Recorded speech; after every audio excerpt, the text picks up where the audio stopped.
Olá a todos! Hoje venho falar-vos de um livro que diria que impõe algum respeito, não só pelo seu tamanho, mas também pelo que acarreta. Falo-vos então de Os Miseráveis, uma das obras mais conhecidas do Victor Hugo e também uma das obras provavelmente mais temidas pelos leitores. Claro que isto é um estudo que eu não fiz, portanto é uma opinião baseada em coisa nenhuma, mas é a sensação que eu tenho. Os Miseráveis é um livro muito conhecido, mas pelas suas 1344 páginas nesta edição da Relógio d'Água, que chega às 1500 em edições com uma letra maior. Eu diria que os leitores acabam por adiar constantemente esta leitura. E eu própria adiei durante algum tempo. Reparem que os livros até servem de apoio. Eu própria fui adiando Os Miseráveis durante um bom tempo, tanto que só os comprei este ano, depois de ter lido O Conde de Monte Cristo, também edição da Relógio d'Água, e também de um escritor francês do século XIX, neste caso o Dumas pai, e Os Miseráveis então do Victor Hugo, que também escreveu Nossa Senhora de Paris, ou O Último Dia de um Condenado, bem mais pequenino. Recentemente também comprei um outro livro temido, o Guerra e Paz. Este é o volume 1 e tenho aqui então o volume 2.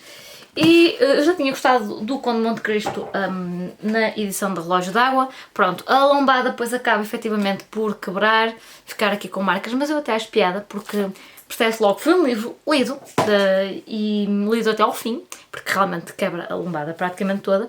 Aqui não se nota tanto, quer dizer, no primeiro não, mas no segundo volume também, por ser amarelo, nota-se bastante aqui. Mas eu fiquei... Pronto, acho que, tendo em conta as ofertas que tinha em português de Portugal, foi a melhor opção. No entanto, tenho que fazer aqui duas considerações. Uma é, abomino, e esta é expressão forte, mas certeira, abomino notas no final do livro. Prefiro 1000 vezes notas no rodapé. Os Miseráveis, O Conde de Monte Cristo, o Guerra e Paz, o Ana Karenina...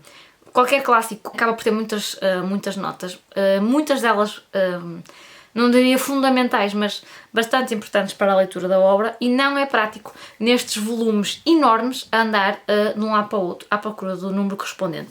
Pode dar imenso trabalho, eu acredito que sim, colocar a nota no rodapé, mas não são livros baratos também e estraga a leitura. Portanto, acho que no fundo o que se pretende é que o cliente, o leitor, fique satisfeito. E eu pessoalmente não aprecio as notas aí, prefiro no rodapé, mas já agora, eu já fiz esta questão uma vez no Instagram, a maior parte concordou comigo, mas digam-me também aí nos comentários o que acham, até para que depois eu até eventualmente faça chegar essas opiniões à Relógio d'Água. Se calhar vocês até discordam do que eu estou aqui a dizer, não sei, mas pronto, fiquei com esse... descontentamento em relação a todos estes. Outra coisa que eu confesso que fiquei assim um bocadinho... Isto é picuinhas, mas é verdade. É que não concordo com estas capas. Para mim, quanto muito estariam trocadas, porque o que está aqui no volume 2 acontece na primeira metade, digamos, deste volume, e isto aqui dá a entender...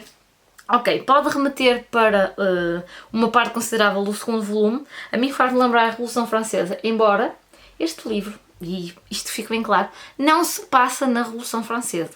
Ele começa na altura da Batalha de Waterloo e vai até à altura dos motins, e talvez seja isto que esta imagem queira sugerir, não sei, mas o que eu quero dizer é que se isto for os motins acontecem no segundo volume e esta personagem moribunda, digamos assim, está no primeiro, portanto não faz muito sentido na minha opinião.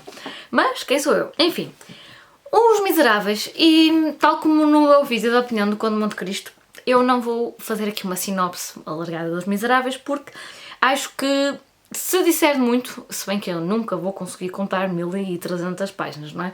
Mas se eu falar demasiado, vou estragar muita coisa, e penso até que aqui o mais importante será a minha experiência de leitura e não contar-vos tudo, porque para isso já existem vários vídeos, eu vou deixar-vos alguns aí em baixo, e até o Vargas Llosa tem um livro sobre Os Miseráveis que eu penso que não está editado em Portugal, vi só em português do Brasil e depois noutras línguas, no francês por exemplo, e acho que aqui ainda não existe e que no Brasil foi lançado pela Alfaguara, penso eu.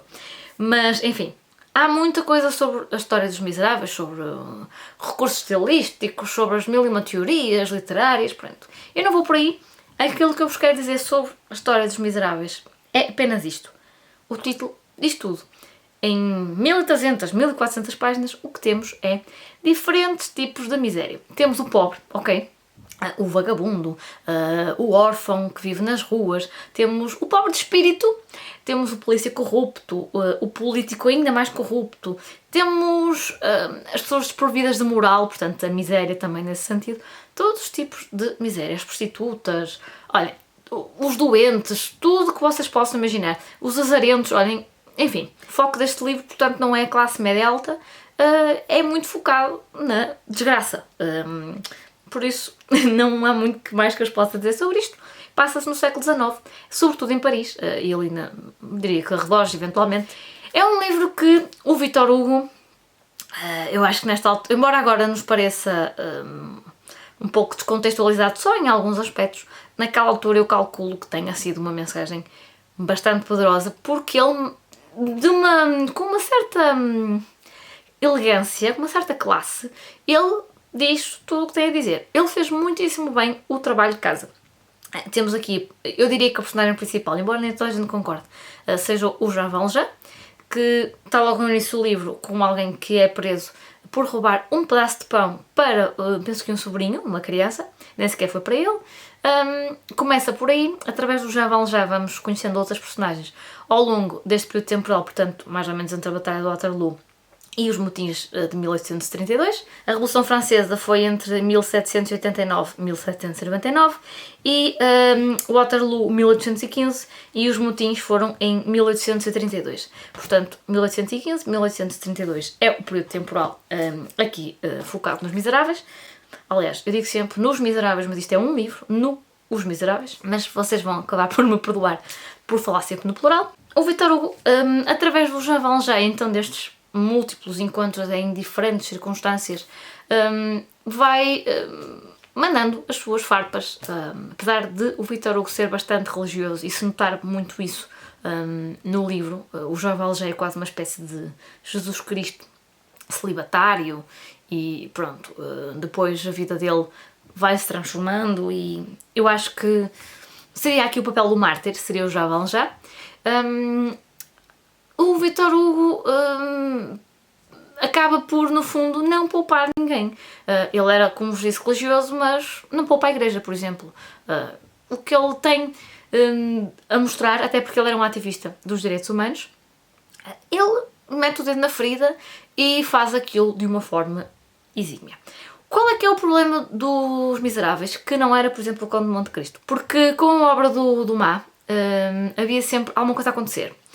E com Os Miseráveis, não é que não exista sempre algo de novo. Porque, por exemplo, uma das, a meu ver, melhores personagens deste livro, que é o Gavroche, é um miúdo, no fundo. Ele, por exemplo, quando o Victor Hugo o introduz na história, ele aproveita e faz todo um capítulo, toda uma série de páginas sobre os meninos de rua. Quando ele fala... Olha, essa foi a primeira vez que eu fiquei a bufar. Quando ele fala do Napoleão ou de soldados dessa época, faz ali umas 30 ou 40 páginas sobre a Batalha de Waterloo. Aquilo a que eu chamo de Devaneios do Victor Hugo, depois descobri que tem um nome mais correto, chamado Digressões, e foi isso que me fez realmente revirar os olhos algumas vezes. Porquê? Porque há alturas em que ele não precisava de ter descrito aquilo tudo. Ou melhor, vou reformular. Já há versões resumidas dos Miseráveis, pelo menos no Brasil sei que existe. Penso que devem cortar essas partes, porque se me perguntam assim, elas são essenciais para perceber a história? Não. Se o livro é a mesma coisa sem elas, também não. Eu acho que elas são um fator diferenciador nesta obra. Só que, ok, uma vez tem graça, pronto, li 30, 40 páginas sobre a Batalha de Waterloo, sobre a tática do quadrado, ou o que for, pronto, mas... Pronto, adiante. Só que depois ele faz mais outro devaneio, expressão minha, sobre um convento. Faz um devaneio, este sim tem graça, sobre os esgotos de Paris, onde eu aprendi a maravilhosa palavra cloacas. Cloacas, esgotos, decorem. E às vezes uma pessoa começa a... Victor Hugo, já chega, não é? Se calhar tenho mais que fazer, tenho que ir ali à minha vida, não é? Pronto, eu percebo E não posso dizer que não seja maravilhoso assim mesmo, mas eu tendo a não gostar muito da chamada palha, embora, repito, aqui é o fator diferenciador. E sem tudo isso, Os Miseráveis não seria Os Miseráveis. Isso é ponto assente. E por isso diria que, embora esse aspecto, ou esses muitos aspectos, são vários devaneios, eles vão tornando-se mais frequentes. Para mim o pior foi mesmo um sobre os motins, mais concretamente as barricadas, que eu já estava a ficar, pronto, farta daquilo, mas pronto, foi algo que eu fui fazendo e fui ultrapassando. Não ultrapassei sozinha, porque fiz leitura conjunta com a Emma. Quando eu li o Conde de Monte Cristo, na altura eu contei-vos que tentei fazer leitura conjunta com várias pessoas, começou bem, mas são livros muito grandes e à medida que o tempo vai passando, cada um vai ao seu ritmo e é difícil depois estarmos em sintonia. Com a Emma, o que é que aconteceu? Em agosto eu valei-me bastante, porque me foquei na banda desenhada, como vocês sabem, e depois foi-me difícil voltar ali a apanhá-la e a apanhar o gosto pelos Miseráveis. O que é que eu fiz? Tal como tinha feito na altura do Conde de Monte Cristo e partilho convosco porque pode ser uma dica útil.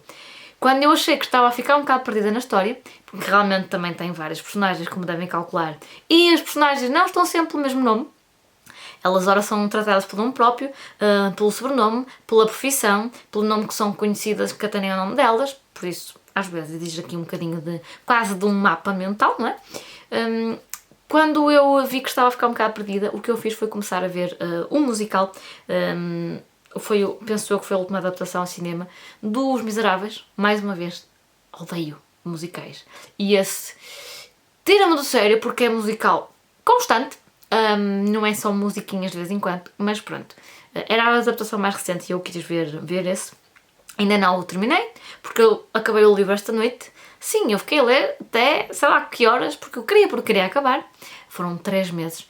E agora falta-me ver a parte final. Eu vi então, quando estava a ficar perdida na leitura, vi o musical até à altura em que já tinha lido, para me reavivar a memória, e realmente resultou, tal como tinha acontecido com o Conde de Monte Cristo, e deu aí um impulso para acabar. E eu realmente li muito nos 2 últimos dias, porque pronto, eu também tenho esta característica. Quando vejo o livro a acabar, gosto de dar ali um bocadinho de impulso e de acabar mais depressa, chegar mais depressa ao fim e chegar ao mesmo à última página e perceber que rumo é que a história levou.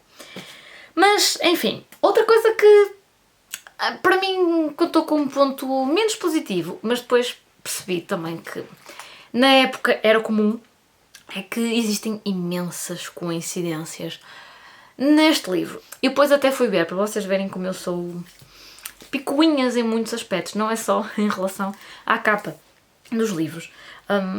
Eu fui ver quantos habitantes tinha Paris naquela altura. Vi alguns que seria por volta dos 650 mil. E eu pensei, no meu concelho somos nem 40 mil e eu às vezes demoro meses ou até anos a encontrar pessoas que conheço numa terra tão pequena. Em 650 mil habitantes de Paris, no século XIX, mais ou menos nestas primeiras décadas, e as pessoas encontram-se todas e estão todas no momento certo, no buraquinho certo, passando a expressão, não é? Porque às vezes é mesmo esse, um cantinho ali de Paris. E eu fiquei, Vitor Hugo, se isto fosse um thriller eu estava já a dizer que isto não tinha lógica nenhuma. Mas eu perdoei-lhe, porquê? Sim, eu perdoei o Vitor Hugo, porque ele faz uma obra maravilhosa e, quer dizer, é impossível ler isto e dizer que Os Miseráveis não presta, porque... Não é?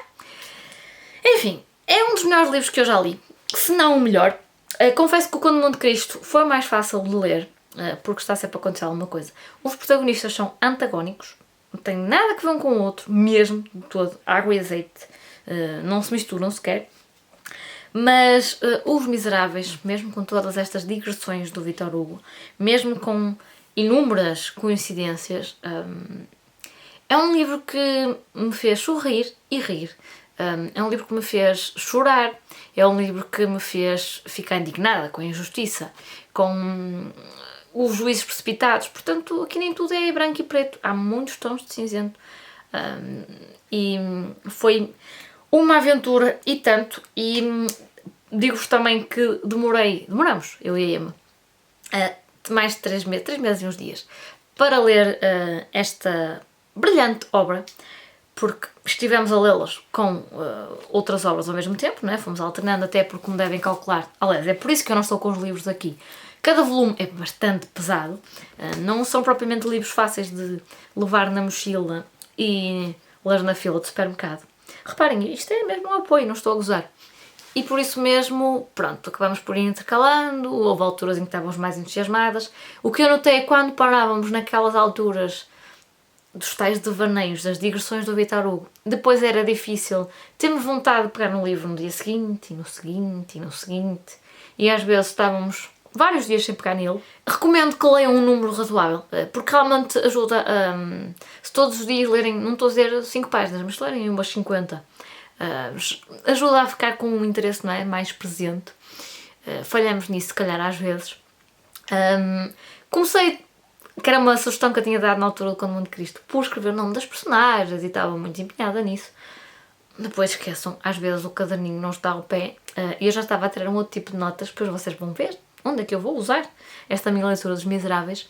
E pronto, foi um processo difícil. Eu não vos vou dizer assim, uau, ler Os Miseráveis foi sempre fantástico, sempre fácil.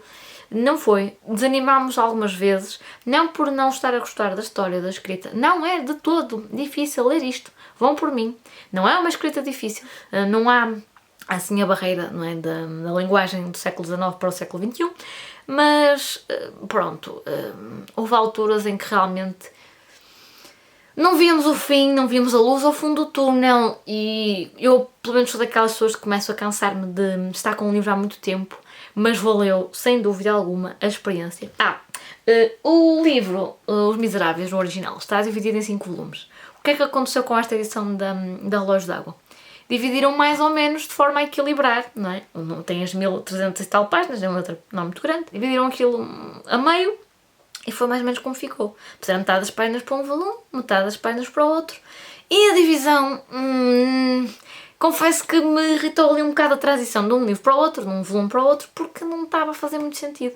Não sei, aquilo mexeu com o meu sistema nervoso enquanto leitora e eu percebo que foi para equilibrar ali as coisas, mas não foi muito feliz e confesso que não gostei. A par das capas aparentemente trocadas, na minha perspectiva, e das notas, pronto. Mas essa eu dou um desconto porque realmente era a forma mais eficaz de resolver a questão. O Victor Hugo é aquilo que se chama um autor que faz brilhantemente o trabalho de casa, portanto, quando ele fala sobre os esgotos, ele faz-nos ali a cronologia dos esgotos de Paris, quanto é que eles custaram, quantos quilómetros são, quem é responsável por que número de quilómetros, aquilo está impecável. Claro que não estou agora a comprovar nada, não é? Sei lá eu se ele tinha razão naquilo que estava a dizer, mas eu penso que sim, quer dizer, ninguém veio contestar, acho eu.